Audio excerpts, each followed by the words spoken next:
I'm just back from seeing The Predator. It's not very good. um,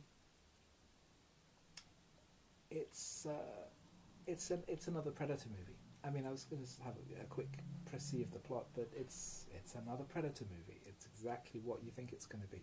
The Predator comes to Earth. A bunch of people, soldiers, fight it. There is some thought to extending the concept a little by the reveal that predators are taking human DNA and incorporating it with themselves, and that one predator is trying to warn humanity, another one is trying to stop the traitor. But it's so boring. It's so dull. There's no texture to it. There's no energy. There's no life to it. Shane Black, who co-wrote and directed it, also starred in the original film, and he's made a number of well-written, well-directed, interesting movies in recent years. Most prominently Iron Man 3.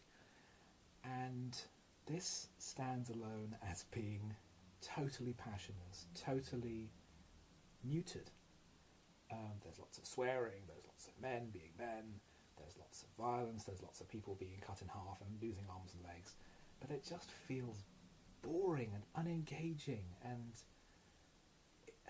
one problem, I think, is that it was apparently massively messed around with by the studio. Massively recut, massively rewritten and re-edited, and as a result the whole thing just feels like a shoddy, chopped together mess that's been edited with a lawn strimmer. The acting in a Predator movie, my god.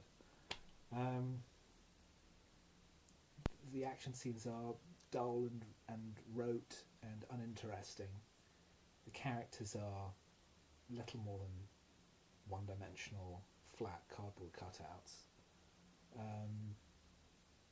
There's no one interesting in this movie. The main character has no real personality.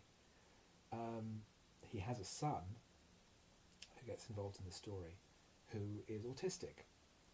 And this apparently means that he is a super genius who is scared of loud noise, I think, because he has a panic attack during a fire alarm.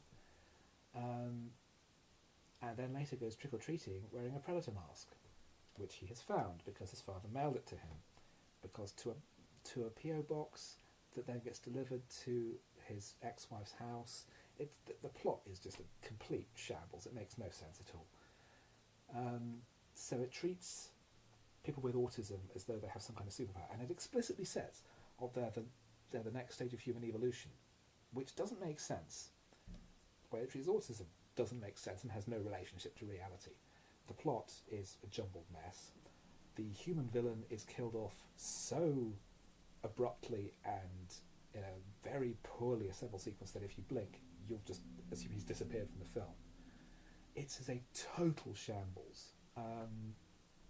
So in recent years we've had a terrible Alien movie that killed the franchise, a terrible Predator film that's probably killed the franchise.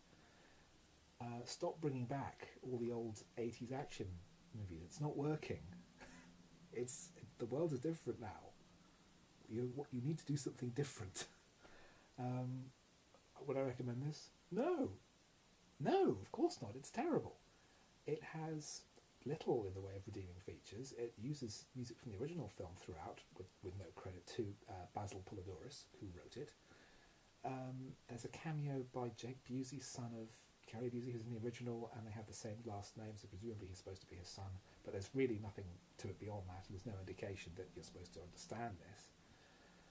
It's just a complete mess. Apparently Shane Black hated making it because he was treated so badly by the studio, because 20th Century Fox has no idea what they're doing, as we constantly see by their attempts at making Fantastic Four films that don't work. So I would advise you to avoid it, but given that the film has been a box office failure, you probably won't need to try very hard.